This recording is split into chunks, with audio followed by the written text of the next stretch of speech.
Det var simpelthen det værste crap. Det var ikke en film. Jeg synes faktisk, det er lidt imponerende. En film, der var 60 minutter, men det her cover, den indeholder så lidt 5 minutter Jim Carrey. Hvordan kan man lave en film, der består 95% af folk, der bare spiller fucking musik? Kan du sige noget som helst positivt om det? Det var et forsøg på at lave en innovativ måde for den historie på gennem en masse musikvideoer. Det var super fedt. Det var godt det værste lov.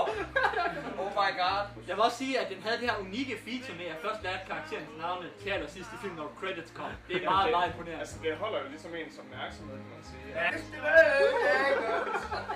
30 sekunder, og så hopper I en fucking pool.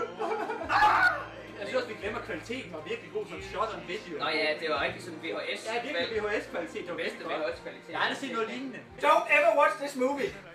Det var ikke en film. Honky tonks.